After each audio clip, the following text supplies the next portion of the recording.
శ్రీమాత్రే నమః. సద్గురు జ్యోతిష్యాలయం నుండి 2026 జూన్ నెల 22వ తారీఖు నుండి 28వ తారీఖు వరకు ఈ వారం రాశి ఫలితాలు ఎలా ఉన్నాయి, మేషరాశి నుంచి మీనరాశి వరకు.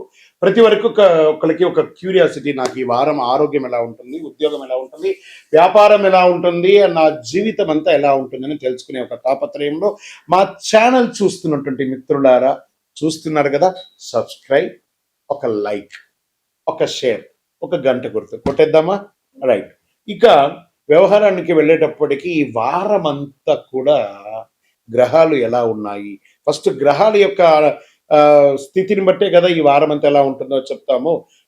గురు భగవానుడు కర్కాటకంలో ఉచ్చ స్థితిలో ఉన్నాడు, అద్భుతాన్ని ఇస్తున్నాడు.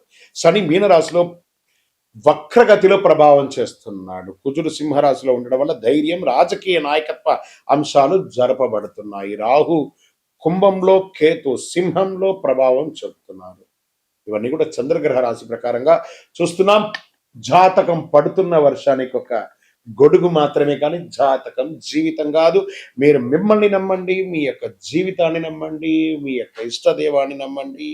వృశ్చిక రాశి మిత్రులారా, ఈ వారం మీకు శుభాశుభ ఫలితాలు ఎలా ఉన్నాయంటే, నా హృదయంలో ఎడమ భాగంలో ఉన్నటువంటి వృశ్చిక రాశి మిత్రులారా, చాలా అద్భుతంగా ఉండబోతున్నటువంటి ఒక వారం. ఈ యొక్క సంవత్సరం అంతా బాగుంటుంది. అప్పుడప్పుడు చిన్న చిన్నవి వస్తున్నాయి. అన్ని బాగుంటే మనం చెప్పిన మాట వినాం. అప్పుడప్పుడు నేను కూడా ఉన్నానని గ్రహాలు అప్పుడప్పుడు చూపిస్తుంటే అలాంటి చిన్న చిన్నవి వస్తుంటాయి. సర్వీస్ సెక్టార్లో ప్రత్యేకించి బ్యాంకింగ్, ఐటీ, సెక్యూరిటీ, ఇంజనీరింగ్ రంగాల వారిలో కాస్త కాన్సన్ట్రేషన్, అందులో పర్టికులర్ బ్యాంకింగ్ వాళ్ళు చాలా జాగ్రత్తగా ఉండాల్సినటువంటి అవకాశాలు ఉంటాయి. కార్యాలయాల్లో రాజకీయాలు వచ్చే అవకాశాలు ఉంటాయి. ఆఫీస్లో జాగ్రత్త, మీకు సంబంధం లేని విషయం మాట్లాడకండి. టైం బాగుంది కదా మీరు ఏది మాట్లాడితే అది జరుగుతుంది అనుకోవడం చాలా తప్పు. కాస్త జాగ్రత్తగా ఉండి, ప్రమోషన్స్ మీకే ఉన్నాయి, అద్భుతంగా ఉంటారు. కొత్త బాధ్యతలు రావచ్చు, టార్గెట్లన్నీ కూడా పూర్తి చేసుకుంటారు, అద్భుతంగా ఉంటారు. ఆర్థిక పరిస్థితి, అప్పులన్నీ తొలగిపోయి అద్భుతం. మీకు బ్యాంక్ లోన్స్ కోసం ట్రై చేస్తున్నారా, చిట్ ఫండ్స్ కోసం ట్రై చేస్తున్నారా, లేదా మీకు రావాల్సిన డబ్బులు వస్తున్నాయి, అన్నీ వస్తున్నాయి. Get ready. ఇప్పుడు అహంకారం రాకూడదు. ఇది ఒకటి మీరు చేసుకోవాలి. షేర్ మార్కెట్ భావోద్వేగమైనటువంటి, మీకు కొంచెం డబ్బులు కనబడగానే వృశ్చిక రాశి వారికి ఏమవుతుందంటే నేనే రాజు, ఆహా ఓహో అంటారు, బ్రేక్ పడుతుంది. షేర్ మార్కెట్లో జాగ్రత్త. కరెక్ట్ లాంగ్ టర్మ్ ఇన్వెస్ట్మెంట్ చేయండి. అధిక రిస్క్ ట్రేడింగ్ చేసుకుంటే ఉన్నది కాస్త ఓడుతుంది, జాగ్రత్త. మెటల్స్, ఎనర్జీ, డిఫెన్స్ రంగాల్లో కొంత మెరుగు పెట్టచ్చు ట్రేడింగ్లో, వాటి మీద ఇన్వెస్ట్ చేయండి. ఇంకా వ్యాపారం, expansion of your business, this is the right time planning. పాత కస్టమర్లు మళ్ళీ స్పందించే అవకాశం ఉన్నాయి, కొత్త ఒప్పందాలు కుదుర్చునే అవకాశం ఉన్నాయి. నిర్మాణం, ట్రేడింగ్, టెక్నికల్ సేవల రంగాల్లో చాలా బాగుంటుంది. కోర్టు వ్యవహారాలు మీకు అనుకూలంగా వచ్చే అవకాశాలు బాగా కనబడుతున్నాయి. రియల్ ఎస్టేట్ చేస్తున్నారు, కన్స్ట్రక్షన్స్ అండ్ కన్స్ట్రక్షన్ మెటీరియల్స్, ఇవన్నీ కూడా చాలా బాగుంటుంది. రిజిస్ట్రేషన్స్, డాక్యుమెంటేషన్ చాలా జాగ్రత్తగా చూసుకోండి. రాజకీయ నాయకులలో స్ట్రెస్ ఉంటుంది, అనుకూలం ఉంటుంది, పదవి యోగం కూడా ఉంటుంది, యోగంగా ఉంటారు. సినిమా కళాకారులు, నటులు, దర్శకులు, రచయితలు, అన్ని రంగాల వారు కొత్త ప్రాజెక్టుల కోసం ప్రయత్నం చేస్తుంటారు, అవన్నీ సక్సెస్ అవుతుంది. సోషల్ మీడియాలో ఎక్కువ యాక్టివ్గా ఉండండి, మీరు చాలా గుర్తింపు పొందుతారు. విదేశీయ ఉద్యోగం చేసే వాళ్ళకి వీసా డాక్యుమెంటేషన్ పనులు ముందుకు సాగుతాయి. ఒకవేళ ఉద్యోగం లే ఆఫ్ అయిన వాళ్ళకి కూడా మళ్ళీ కాల్ లెటర్, స్టార్ట్, కమాన్ వచ్చి జాయిన్ అయిపో, పర్లేదు ఇప్పుడు అన్ని సెట్ అయిపోయిందని మీకు పాత కంపెనీ అయిపోవచ్చు, లేదా కొత్త కంపెనీలో కూడా అవకాశాలు, చాలా చాలా అవకాశాలు ఉన్నాయి. అద్భుతంగా ఉంటారు. కుటుంబ సభ్యులు వచ్చేటప్పటికి ఒకరి పెద్దల ఆరోగ్యం పట్ల శ్రద్ధ వహించాలి. వారికి ఒక వైదికమైనటువంటి ఖర్చులు పెరిగే అవకాశాలు కనబడుతున్నాయి. ఇక ప్రేమికుల మధ్య వివాహ ప్రయత్నాలు పురోగతి ఉంటుంది. విద్యార్థులు పరిశోధన, సాంకేతిక, మెడికల్ విద్యార్థులకి ఇది ఒక మంచి సమయం. పోటీ పరీక్షలు అనుకూలంగా ఉంటుంది. ఇంకా ఆరోగ్యం ఇదే అండి.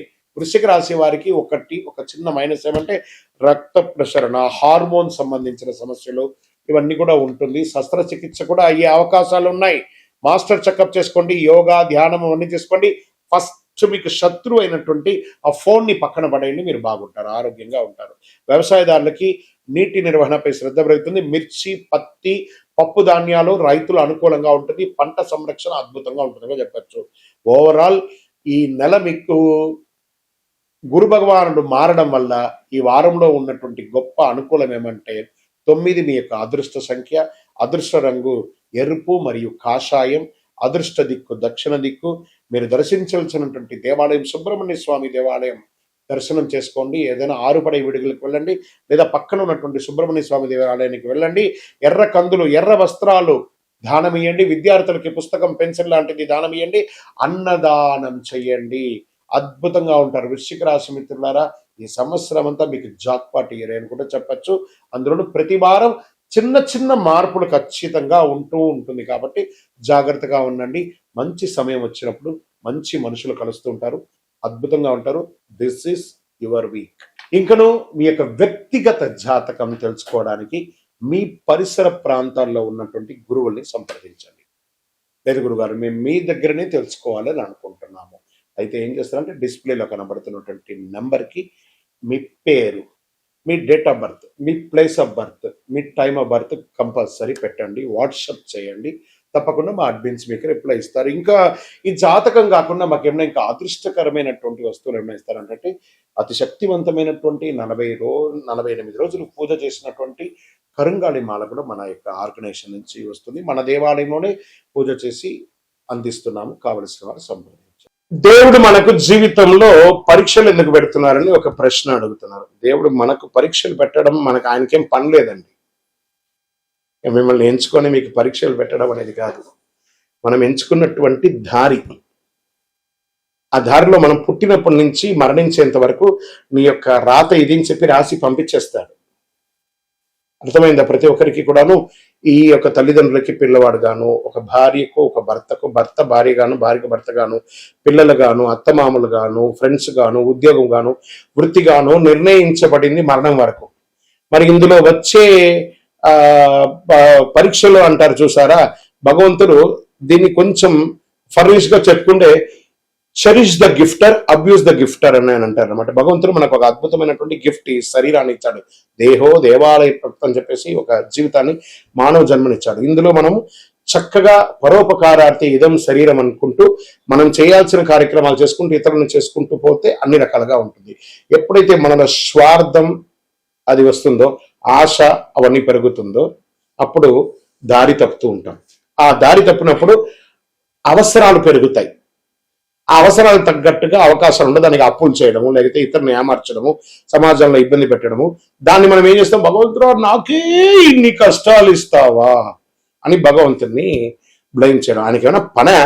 మీరు పుట్టినప్పటి నుంచి మీరు మరణించేంత వరకు ఒక్క క్షణం కూడా ఆగకుండా గుండె కొట్టుకుంటూ ఉంటుంది. అప్పుడు మీకు పరీక్ష పెడుతున్నాడా భగవంతుడు, అనుగ్రహం ఇస్తున్నాడా? మనమైనా ఒక్కొక్కసారి శ్రద్ధగా ఉండం. అలా పడుకుంటా, ఇలా లేస్తాం. మీరు పడుకున్నా, లేసినా, తిన్నా, ఏమేమి వేషాలు వేసినా వాటన్నిటినీ సగిస్తూ భావిస్తూ మీ హృదయం lub dub lub dub lub dub lub డబ్ను కొట్టుకుంటూ ఆ ప్రాణవాయుని ఇచ్చే భగవంతుడికి కృతజ్ఞత చెప్పండి. కానీ భగవంతుడు ఇబ్బంది పెట్టాడు, భగవంతుడు అనుగ్రహప్రదాయుడు. మీ ఆశలు, మీ అలవాట్లను అదుపులో పెట్టుకుంటే జీవితం అంతా సుఖ సంతోషాలతో ఉంటారు. విజయోస్తు.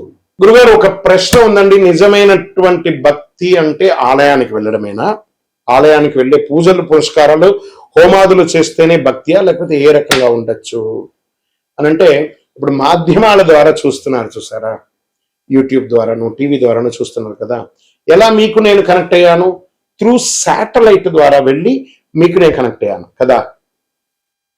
అలాగే భగవంతుడి దగ్గరికి కూడా అలా కళ్ళు మూసుకొని ఉండగా ఆ స్వామివారి యొక్క దివ్యమంగళ తేజోమయమైనటువంటి రూపం కనబడి ఆ స్వామివారితో కనెక్ట్ అవ్వాలి. అది మీరు ఆలయంలో కూర్చుంటారా, ఇంట్లో కూర్చుంటారా, ఇంకో చోట కూర్చుంటారా అనేది కాదు ప్రశ్న. మీరు భగవంతుని ప్రార్థన చేస్తారా లేదా అనేది ముఖ్యం. ఎందుకు ఆలయాలకి ఒక ప్రత్యేకత ఉంది అని అంటే, ఒక యంత్ర ప్రతిష్ఠ చేసి నిత్య పూజలు చేసి ఒక పవిత్రమైనటువంటి భక్తులు అందరూ కూడా వచ్చి దర్శనం చేసుకున్నటువంటి ఎంతో పుణ్యాత్ములు నడిచిన భక్తుల యొక్క పాదధూళిలో భగవంతుడు ఉంటాడని చెప్తారు. కాబట్టి అక్కడ పవిత్రమైనటువంటి స్థలంగా ఉంటుంది. కాబట్టి ఆ దేవాలయాలకి వెళ్ళి దర్శనం చేసుకోవడం అనేది ఒక సిస్టమ్ ఉంది. కాబట్టి అక్కడ మంత్రోచ్చారణతో ఉంటుంది. కాబట్టి అక్కడికి వెళ్ళడం మంచిది. మన ఇంటిలో కూడా దేవాలయము, ఒక దేవుడు రూమ్ అనేది ఉంటుంది, అక్కడ ఉంటుంది. కానీ 24 గంటల సేపు మనలో ఆత్మ అనే ఒక దేవుడు మనల్ని పరీక్షిస్తూ చూస్తున్నాడు. తత్వమసి, దట్ ఈస్ కాల్ తత్ త్వం అసి. నువ్వు దేన్నైతే చూడడానికి, దేన్నైతే పొందడానికి ప్రపంచంలో తిరుగుతున్నావు అది నీలోనే ఉంది, చూసుకో. అహం బ్రహ్మాస్మి అని చెప్పాడు. భగవంతుడు నీలోనే ఉన్నాడు. శివం శివం శివం. ఈ శివం లేకపోతే దాన్ని శవం శవం శవం అంటారు. కాబట్టి దేవాలయానికి పూజ చేయాలా, నీలో పూజ చేయాలా అనేది కాదు. పూజ చేయి, కనెక్ట్ భగవంతుని. నువ్వు పూజించకపోతే కొట్టడు భగవంతుడు. కానీ పూజిస్తే నువ్వు ఇంకా బాగుంటావు. బాగా గుర్తుపెట్టుకోండి. ఆర్గ్యూ చేయడం వల్ల మనం బాగుంటామా నెగిటివ్ అవుతామా అని అంటే, ఆర్గ్యూ చేయడం వల్ల నెగిటివ్స్ వస్తుంది, కానీ నువ్వు ఆర్గ్యూ చేయకుండా సైలెంట్ గా ఉంటే బాగా అయిపోతామంటే బాగా అయిపోమట. కానీ నెగిటివ్ అనేది తగ్గిపోతుంది. చాలదా? అదే భగవంతుడు దేవాలయానికి వెళ్ళడం మనం చేయడం అనేది. కర్మ ఫలితం తప్పకుండా మనల్ని చేరుతుంది. అంటే కర్మ రిటర్న్స్ అంటారు చూసారా? అవును. ఎదుటి వాళ్ళకి ద్రోహం చేయాలి అని అనుకుంటే ఇక్కడ చూడండి, చెయ్యి నేను ఇలా పెట్టాను, నేను నిన్ను ఇలా ఇబ్బంది పెడుతున్నాను అని ఒకటి చెయ్యి అక్కడ చూపిస్తుంది. ఇక్కడ 1, 2, 3 వేళ్ళు నిన్ను చూపిస్తుంది. పైన భగవంతుడు చూస్తున్నాడు. 3 వేలు సమాజం నిన్ను చూస్తుంది, భగవంతుడు పైన చూస్తున్నాడు. కానీ నువ్వు చూపే వేలు ఒకటే అనమాట. అఫ్ కోర్స్ నువ్వు ఎవరికైనా చెడు చేస్తే 4 రకాలైనటువంటి చెడు నీకు రిటర్న్ ఖచ్చితంగా వస్తుంది. నువ్వు మంచి చెయ్యకపోయినా పర్లేదు, కానీ చెడు చేయకుండా ఉండు. అదే ఇతరులకు చేసే సమాజంలో ఒక మంచి విశేషం. అందుకే కర్మ రిటర్న్స్, విజయోస్తు. కృష్ణుడు మహాభారతంలో యుద్ధాన్ని ఎందుకు ఆపలేదు? ఇక్కడ మీకు మంచి ప్రశ్న. ఆయన కూడా, కృష్ణుడు కూడా యుద్ధం చేయమని చెప్పలేదు. మీరు బాగా గుర్తుపెట్టుకోవాలి. రథసారథిగా అర్జునుడికి పార్థసారథిగా కూర్చున్నాడు ఆయన. ఈయన పోయి యుద్ధం చేయడ కర్మణ్యేవా నివాసస్తే మాపడే సుఖదాసన. ఈయన ఏం చెప్పాడు? మనమందరూ కూడా 732 శ్లోకాలు ఉన్నటువంటి భగవద్గీతను శ్రీకృష్ణుల వారే మనకు అందించారు. కొన్ని అధ్యాయాల వరకు ఆ అర్జునుడు ఆయన ఒక రైడర్ లాగా చూశాడు, ఒక సారథి లాగా, ఒక డ్రైవర్ లాగా చూశాడు. అప్పటి వరకు నేను క్షత్రియుడిని, నేను ధర్మరాజు యొక్క తమ్ముడిని, పంచపాండవుల ఒకడిని అనే ఒక ప్రౌడ్తోనే ఆ అర్జునుడు ఉంటూ ఉంటాడు. ఆ యొక్క 11వ అధ్యాయాన్ని చెప్పేటప్పుడు విశ్వరూప అవతారం ఒకటి వస్తుంది. ఆ అధ్యాయంలో స్వామివారు విశ్వరూపం ధరించి అర్జునుడికి దర్శనం ఇస్తాడు. దర్శనం ఇచ్చి అప్పటి నుంచి అర్జునుడి యొక్క బాడీ లాంగ్వేజ్ మారిపోతుంది. ఎందుకంటే స్వామి ఎటు తల ఎత్తినా స్వామివారు కనబడట్లేదట. అంటే అంతటి మహానుభావుడికి యుద్ధం ఒక లెక్కన కాదు కదా. ఎంటైర్ భగవద్గీతలు ఎక్కడ కూడా యుద్ధం గురించి చెప్పలేదు. స్వామివారు చెప్పినటువంటి ఆ 700 శ్లోకాల భగవద్గీతలో కూడా యుద్ధం గురించి మాట్లాడలేదండి, జీవితం గురించే మాట్లాడారు. శ్రీకృష్ణుడు జీవితాన్ని ఉపదేశించడానికే ఉన్నాడే కానీ యుద్ధం గురించి ఉపదేశించడానికి కాదు. మనం ఆనందంగా ఉంటే శ్రీకృష్ణుడు ప్రేమగా కనబడతాడు. మనం కొంచెం మాలిన్యంగా ఉంటే అది యుద్ధ వాతావరణంగా కనపడుతుంది. మన యొక్క బుద్ధిలోని మంచి చెడు రెండు ఉంది కాబట్టి ఆ మంచి చెడుని ఎదిగి నువ్వు ముందుకు వెళ్ళు అని భగవద్గీతలో యొక్క సారాంశంగా శ్రీకృష్ణుడు చెప్పారు. కాబట్టి అందుకే శ్రీకృష్ణుడు యుద్ధం చేయమని చెప్పలేదు, అధర్మాన్ని మాత్రం జయించమన్నాడు, కానీ యుద్ధం చేయమనలేదు. భయభక్తులతో ఉండాలి అన్నారు. భక్తి ఉంటే భయం ఎందుకు ఉండాలంటే భయభక్తులతో ఉండాలి. అక్కడ ఎదుటి కూర్చున్నది మనం ఒకళ్ళమే. ఈ ప్రపంచాన్ని ఏలే అఖిలాండ కోటి బ్రహ్మాండ నాయకుడు అక్కడ కూర్చున్నాడు ఎదురుగుండా. ఆయన చూసినప్పటికీ భయభక్తి ఉండాలి. దేవుని చూసినప్పుడు ఆ భయం ఉండాలి, భక్తి ఉండాలి. ఆ ఒక దేవుడు కనబడని ఒక గొప్ప శక్తిగా అక్కడ కూర్చున్నాడు. దైవం మానుష రూపేణ. అది ఎలా కనబడుతున్నాడు? తల్లిదండ్రిగా, గురువులుగా, సమాజంలో పెద్దవాళ్ళుగా, అర్చకులుగా, ఆరాధులుగా ఉన్న వాళ్ళని అందరూ కూడా ఒక ప్రేమగా చూస్తే సాక్షాత్ భగవంతుని చూసినట్టుగా ఆ భయభక్తితో ఉండాలి అని అంటారు. ఆఖరికి మనకు విద్య నేర్పించిన టీచర్ దగ్గర కూడా భయభక్తులతో ఉండాలి. అదే దేవుడికి ఇచ్చే మన మర్యాద, విజయోస్తు. మనిషి యొక్క గొప్పతనం ధనంలో ఉంటుందా, ధర్మంలో ఉంటుందా అంటే పరోపకారార్థే ఇదం శరీరం. ఇతరులు బాగుండాలని ఎవరైతే కోరుకుంటారో వాళ్ళే దేవుళ్ళు. మంచి గుణం వాళ్ళ దగ్గరే ఉంటుంది. డబ్బులు సంపాదించాలి, డబ్బులు అవసరం ఉంది. ఆ డబ్బులు క్షేత్రస్థాయిని పెంచే విధంగా ఉండాలి, కానీ క్షేత్రాన్ని నాశనం చేసే వాళ్ళ దగ్గర ఉండకూడదని చెప్తారు. కాబట్టి మంచితనంతో ఉన్న వాళ్ళు అందరూ క్షేమంగా ఉండాలి మనస్ఫూర్తిగా కోరుకుంటారు. విజయోస్తు.